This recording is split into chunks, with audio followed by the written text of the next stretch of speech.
For today's video, magluluto po tayo ng paksiw na saluyot sa okra at sa talong. Yan po guys, nakaredy na yung gagamitin natin sa pagluluto. May bawang, luya at saka sibuyas. Ayan po, hugasan na po natin ang ating lulutuin. Gulay po tayo for today kasi request po ni mother.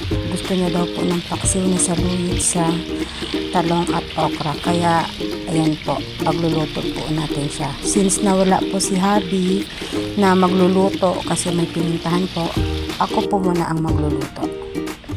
Yes po, ayan po. Ilalagay na natin siya para maluto. Simple lang po yan, madali lang po lutuin. Paksiw na saluyot sa talong at okra. Yun lang po guys. Panoorin niyo po ang aking pagluluto. Ilagay na po natin ang gulay sa kaserola. Pagsamasamahin lang po siya, yung saluyot, talong at yung okra po.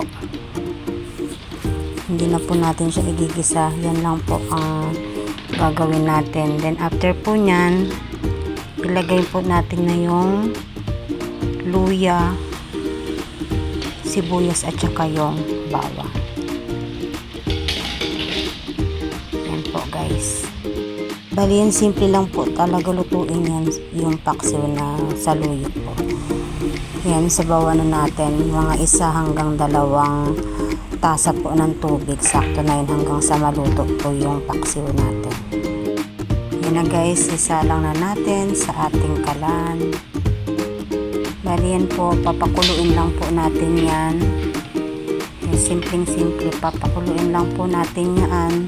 Kung saan sabay na rin para lumambot bago na natin lagyan ng suka. Ayan, gumamit tayo ng sukang Iloko.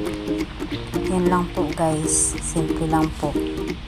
Sa huli na po yung suka kasi pag nilagay siya ng mas maaga, hindi po agad lalambot yung talong. Yan po guys, ang ating paksiw na saluyot sa talong at okra. Request po yan ni mother ko kaya pinagluto po natin siya. Sigurado magugustuhan niya yan at mapaparami ang kanyang kain. Ayan guys, luto na po ang ating gulay na paksiw. Bali, ready na po siya for lunch.